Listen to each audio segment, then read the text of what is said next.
Yo guys, what's going on? It's your boy King70 back with another video. Before we get into this video, I just want to remind you out there, kings and queens, and I hope you all having a very blessed day. And I'm back with another Toronto Blue Jays franchise episode. I'm very excited for this one. We're in episode number 6.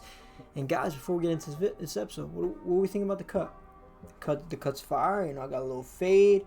You like my cut, G? I decided to keep the beard this time. Usually I just shave it all off, but we're seeing how it looks. I don't know.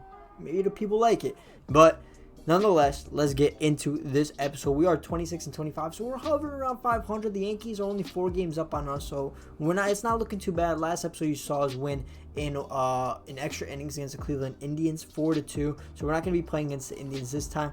The Miami team, that'll be a really cool team to play against. I also did make a change. I showed this at the end of last episode, but probably not a lot of you watched until 33 minutes or whatever it was. It's totally okay. But I made a pitching rotation change, which is we're starting Nate Pearson because he got 49 innings pitched, 2.9 ERA, 2.1 win-loss ratio, and Trent Thorne was just struggling. He's 3-5, 4.56 ERA. Manoah's been struggling as well, but I don't know. Thorne, his ERA will be a lot higher if I think I pitched twice with him, and I gave up like barely any runs when I pitched with him. So we moved Pearson there, and I might look to play a game with Pearson just to test him out. This game right here against Pablo Lopez. So we could play this game against Pablo Lopez and then maybe simulate and play a Baltimore game, because I don't think we've played against Baltimore so far this year, and that would take us into like middle of June, and then I could simulate, and then we could simulate like the end of the month to Seattle. Because how many months are left? There's 1, 2, 3, 4. There's 4 months left in the season, and I think a good rate would be like 10 episodes or 10 episodes a season. I think that would be a good rate to go at. But nonetheless, let's go ahead and simulate forward to the game where Nate Pearson is pitching against Pablo Lopez. We get a 6-0 win, a back-to-back 6-0 wins, and a 5-4 win over the Miami Marlins. Let's go and take a look at those box scores really quickly. Might as well view the box score. 6-0, 10 hits. Our team is looking good. 3 hits for Vlad Guerrero Jr. Homers for Guerrero, Hernandez, and Rowdy Tellez. I guess he got the start ahead of Edwin Encarnacion. And Sixto Sanchez moves to 3-4 on the season. He pitched 9 innings of scoreless ball. Only had 4 strikeouts, but hey, man, if you're only giving up 4 hits and 9 innings pitched, you're an absolute stud. Then we went again and won 6-0. This time Luis Castillo was pitching. And this time Bo was able to get 3 hits, 3 RBIs. I guess Panic subbed in for Kevin Biggio. Usually, like when I simulate the CPU, the AI, they change my lineup around and stuff like that due to like people being tired, and you know what I mean. But 2 homers for Bo, 1 for Encarnacion, and then we scrolled down here. Castillo pitched back-to-back complete games. Our relief pitchers are completely rested. Castillo also gave up 4 hits and 9 innings. He had 9 strikeouts, no walks. Dude, those two, the trades for Sixto Sanchez and Castillo have been definitely paying off. And the third win goes to Roberto Osuna. 3-1 on the season now. And let's see who had the bat going. 3 hits again for Bo. He's heating up. 2 for Guerrero Jr. and then multiple people with 1. The only person that didn't have a single hit was Biggio. I've been struggling hitting with Biggio myself. Homers for Guerrero, Hernandez, and Gurriel. Gurriel has been struggling. Good to see him get the bat alive. And Manoah pitched in this game 5 innings. Gave up 2 earned runs. Not bad. Osuna came in for the win, and Yates came in for the save. And let's go ahead and get into this match. Nate Pearson against Pablo Lopez. 0-2 count to leadoff batter, and let's go! Nate Pearson starts off his pitching career, at least in the starting rotation for us, with a strikeout. He threw the curveball down low. Got the leadoff hitter looking silly look at that movement, that dip on that. That's what you love to see, man. I like these pitchers that they know how to get strikeouts. Because I feel like I'm either getting a strikeout or I'm giving up a hit. There's really no in between. Bo gets a pitch to hit. He lines it straight up the middle to center field. Dude, I'm going to go and look at all my at-bats of Bo. I'm telling you, my batting average of Bo has to be like 400. Like, he just does not. Look at that. Any pitch, he just knows where to hit it every single time. Now let's see if my lineup change pays off, putting Teoscar Hernandez in the number 2 hole. Teoscar Hernandez works a full count with Bo on first base. No men out, bottom of the first. Oh, it's going to be a walk. Do not call it a strike. Let's go. He ends up walking. Men on first and second for the dangerous, on fire Vlad Guerrero Jr. back-to-back strikeouts for the man, Nate Pearson. He's a strikeout machine. I could already tell. Guys, I know early on, I think it was episode 1 or 2, you guys told me to call him up to the majors, put him as like a relief pitcher. I think some of you wanted me to start him, but I didn't start him. Let's see if Bo can make this throw over to first. Bo, is he literally, he's literally the next Derek Jeter, right? With that type of fielding and his contact hitting that he has, with his pop as well. This guy's, he's by far my favorite player in the series so far. It's not even close. 2-2 count to Birdie, the #1 hitter. He's going to pop this one up. It's going to drop. Don't let the runner get over to third. Oh, make the throw, Springer. Springer makes a throw, and the runner does safely get into third base. It's not looking good. Runners on the corners. 1 man out. We're going to have to get this double play. Oh, we're going to get this double play. Scoop it to first. Bo over to first. Or scoop it to second. Bo to first. And we do just get the double play that I mentioned that we needed. Vlad lines this one in front of the center fielder. It drops, and we got runners on first and second. In 1 runner in scoring position. 2 men out, bottom of the third. Can we bring him in with George Springer? Excuse me, it's not George Springer. It's Edwin Encarnacion, actually, in the cleanup spot. Edwin freezes, and he strikes out. I should have swung at that one. That's my fault right there. But Pearson comes back and strikes out another batter. That's what I'm saying. Whenever we get in trouble, we strike out batters.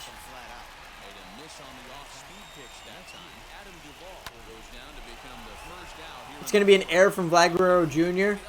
He can't go over and make the throw to first. If they get a 3-run homer right here, I'll be pretty mad at Vlad. Pearson gets the curveball, lines to bang. It's perfect. I don't even got to say it. We get the double play and we get out of the inning. Pearson's given up a decent amount of hits. I think 4 or 5 so far. He's given up 5 hits so far, but no earned runs, which is the most important part. Simeon lines that one in between. Oh, it's going to go all the way to the wall. The center fielder makes a bad play on it. We're going to go to third. Come on, Simeon. He got the triple. Let's go. Marcus Simeon, 2 hits in this game so far. Can we bring him in, though? Who's up? I think it's Kevin Biggio. It is Kevin Biggio. They don't have the shift on. That was perfect timing. It was a perfect liner. Come on, Biggio. Bring him home. And he strikes out. I don't know. I don't even know what to say about this guy Biggio anymore. He's terrible. Pearson is going to give up a solo homer off a curveball. And just like that, we're down 1-0. Garrett Cooper hits. I knew right away. I seen it. The curveball was supposed to be much lower, but he threw it right in the zone of the hitter.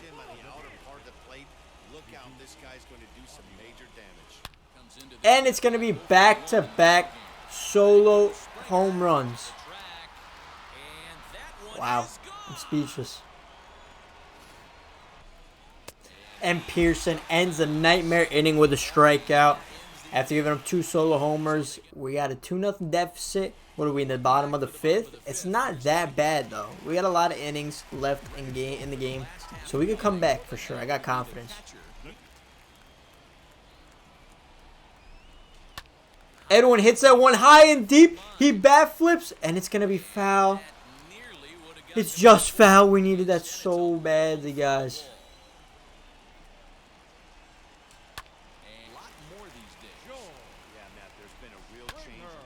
Springer's going to hit that one into left, and he's going to get on base with 2 men out. Who knows?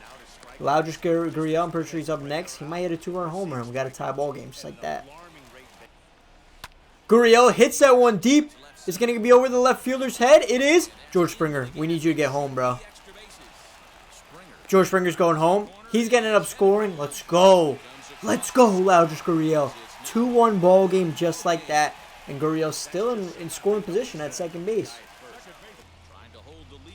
Simeon, is he going to continue his hot day? That's going to fall. He's going to continue his hot day. We're bringing Gurriel home. Gurriel's going to go and score just like that.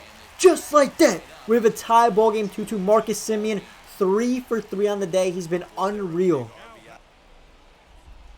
Biggio hits that one into right field. He's going to be over the right fielder's head. This is going to be a home run. Kevin Biggio hits a 2-run homer.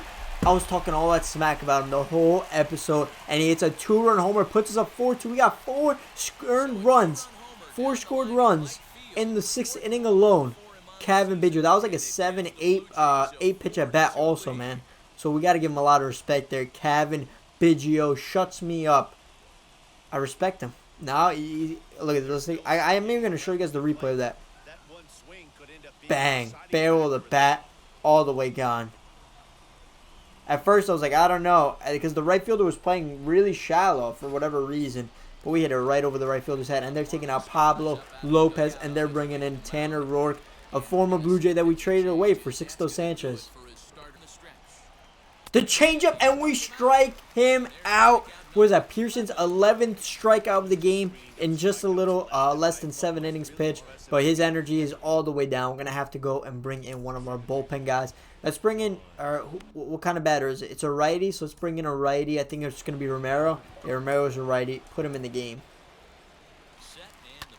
Romano comes in and immediately on his first pitch gives up a hit. We got to make sure. The second baseman didn't even move. I don't know why. We kind of messed up the fielding, but he didn't go on to third, so we're fine. Romano gets the guy to strike out, swing and miss. We blew the fastball right by him. Come on, let's go. We're going into the top, or the bottom of the 8th, the bottom of the, what is it? The bottom of the 7th with a 2-run lead. We got out of that jam. Our pitchers are just, they're professionals. They're getting out of jams.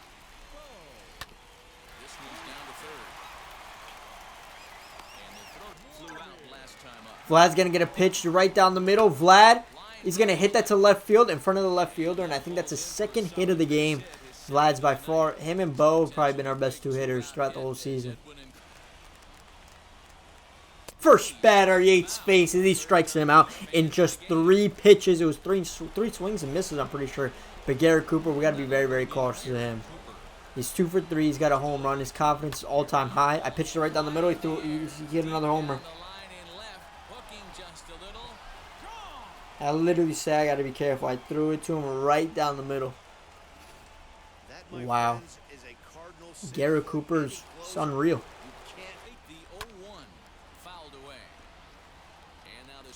0-2 count. Can this be the final pitch of the game? Can Kirby Yates come out here and clutch the victory? The slider down low gets the job done, and we get another victory, 4-3. I think that's 5 wins in a row. That game was it was phenomenal. That game. I mean, we went down 2-0, then we went up 4-2. We gave up a run, Kirby Yates right at the end there. Let's take a look at the hitting. We had 9 hits. That's really, really good for us. What was it? 2 hits for Guerrero, 1 for Bo, 3 for Simeon. Simeon played phenomenal today. And Biggio came in with that clutch 2-run homer at the end. It's his 4th on the year. And Pearson, he gets the victory. He pitched 6 2/3 innings. 9 hits he gave up, which was kind of a lot. But he had 11 strikeouts, which is impressive. Romano got the hold, and Yates gets the save. Now for the second played match of the episode, we'll be simulating ahead and playing at Baltimore. I think we played every single team in the division, the Red Sox, Yankees, and Rays, except we have not played the Baltimore Orioles yet. So let's go ahead and simulate through the day. Hopefully oh, it's a draft. Let's go to the draft. Hold up. What pick do we have? Where are we? We have the 20th pick. Okay, so advance. It's all 80 potentials. Is everybody's just an 80 potential player? I don't get it. Or are they showing me that? Alright, let's pick a player. Why is everybody 80 potential? I don't get it. Some people are 75. Alright, well, I like my players to have good hitting stats. What do we need? We need a catcher. See if there's any crazy catchers here. Contact 80, power 60. This guy's more of a power guy. Alright, let's go ahead and take... Or should we take the younger guy? I don't know. Alright, let's go ahead and take Frankie Levitt. Leave it. I guess we'll see what kind of overall he is. Round 2. This might take a while, though. We do have a lot of picks, right? Or what happened? Round 3. When's our next pick? Did I just simulate the whole draft? Oh, no. Our next pick is here. Pick a player. He's international. MLB. What does this mean? I don't know, guys. I have no idea what any of this stuff means. Let's take a... What else do we need? We need a... No, we need a third a first baseman. We need a first baseman. First base is the only guy barely scouted. Kurt Parker. It looks ridiculous. Just go ahead and take a flyer on him. So now we go ahead and simulate to the Orioles game. We get our win streak continues. Oh my goodness. All right, we lost the game, but we win 12-3, 3-5 loss, 1-0 win, 1-5, 1-6. All right, we almost got swept by the Red Sox. We had a win against the Yankees. All right, back-to-back losses. All right, we beat the Orioles. Are we gonna sweep them? We almost sweep them. The Marlins get wins. A 3-9 loss and a 6-5 victory.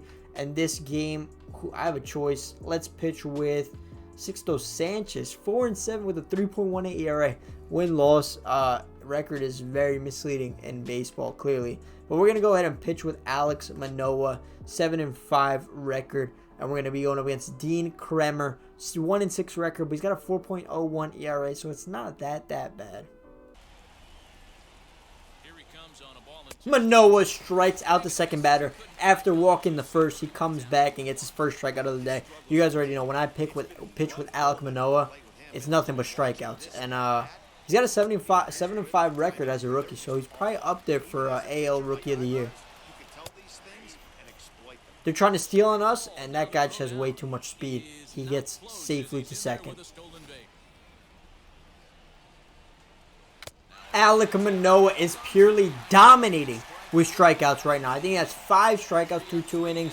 We got to show him some love with the bats now. Semien hits it into left field. It's going to hit the wall. Marcus Semien continues his hot stretch at the plate. We're going to go into second base safely. I don't know what it is, but I think he's quickly becoming one of my favorite hitters on the team.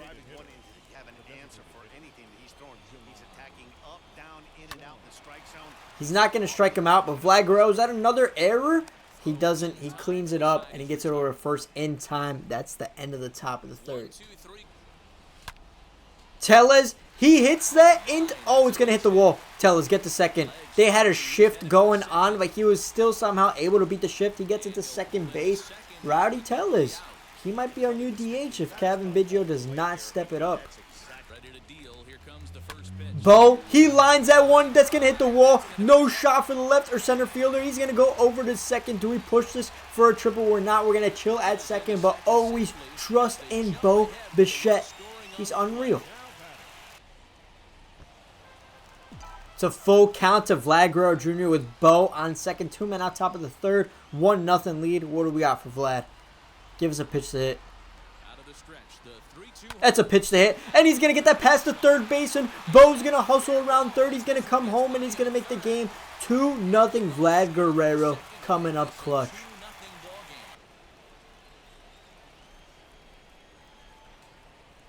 Alek Manoah is our best strikeout pitcher. Through 5 innings and 1 out, he has 11 strikeouts on the game. What's the strikeout record? It's got to be like 20-something. He might break it sometime in his career in this franchise. Alek Manoah is getting tired at the top of the 8th. He's pitched 88 pitches, but he still hasn't given up a run. Is that going to be a hit? It's not. It's a line drive right at Teoscar Hernandez. Top of the 8th. Let's get him out of the 8th, and let's warm up Kirby Yates. Or I'm going to warm up Osuna, and I'm going to let him go. Because last time I pitched with Kirby Yates, he gave up 1 run. So let's just keep it safe. And Osuna is probably my favorite pitcher out the bullpen by far. He's got Manoah's getting tired. He's giving up hits now and stuff. Let me go warm up Osuna for sure. It's an 0-2 count to Chance Cisco. Can we get a strikeout to end the 8th inning? He fouls that one away. 93-mile-per-hour fastball. You can see usually in the beginning of the games, he's throwing that like 90, 97, 98. Up top, he chases the cheese, and let's go. Alek Manoah finishes off his beautiful performance. He gave up 2 hits in 8 innings. And how many strikeouts did he get? I actually want to take a look before. Stats, players' stats, position players, pitchers. He had, what about this game? I just want to see this game. This is not how you do it. Stats, box score. That's it. Here we go. He has had 13 strikeouts in 8 innings. Here's the 1-2. Osuna throws the slurve and it gets popped up. Obviously, the man on first will not advance to second. We're going to throw it over to first. 2 more outs for Roberto Osuna, and then I've been getting better at pitching. I think hitting, I'm hit or miss. Honestly, I've been making really good contact, but just sometimes I can't seem to get the hits. Oh, that was almost gonna be a double play. Come on, let's strike him out. Osuna, yes. Oh, it's gonna be a double play. Vlad, get there. Oh, he took too long. Over to first. They're both safe. Oh, we got the man at second out. Okay, that's fine. They might challenge it. They're not gonna challenge it. Okay, 2 men out. Runner on first, and that's another hit. Make sure he doesn't go to third. All right, that's good. Do not. If we allow a 3-run homer right here, I'll be really tight. I'll be pissed at Osuna. I'll release him. I'll trade him.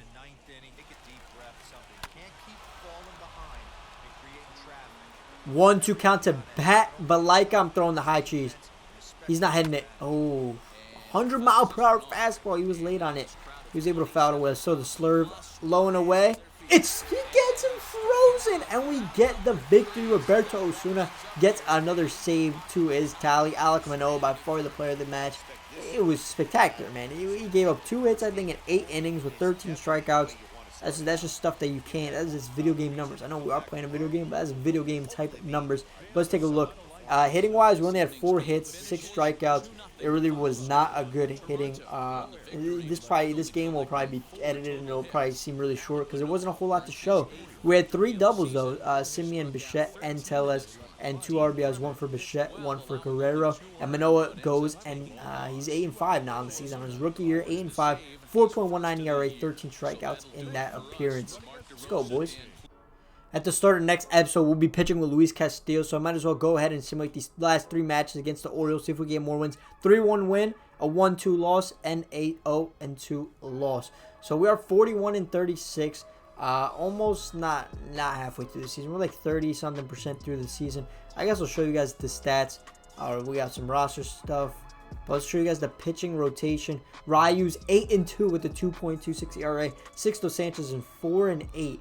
And Luis Castillo's 5-6. He has by far the worst ERA, 4.85. Alek Manoah, 8-5, 4.15 ERA. His stats are going up. He's at a 74 overall. Nate Pearson's 5-3 on the season. And then you look at Osuna, 2.05 ERA, and Kirby Yates 2.20. They've been lights out the bullpen. And then let's move over to our lineup. Bo, he's been solid. We've been having a lot of power hitters. You look 16 homers, 12 homers, 12 homers, 13. 6, 4, and 4, and then off the bench we had 3 and 9, and then really we have nobody batting a high average except for Vlad Guerrero's at 292. We don't have a single 300 hitter, which is kind of concerning a little bit, you could say, but we are 41-36. Let's take a look at the standings. Are we anywhere near the wild card? We're close. We're 3 games. It's 2 teams, right, that make it out the wild card. Yeah, we're 0.5 games back of making the wild card spot. But guys, as always, if you did enjoy the episode, make sure to drop a like, comment, and subscribe. And it's been your boy, King7, and I'm out. Peace.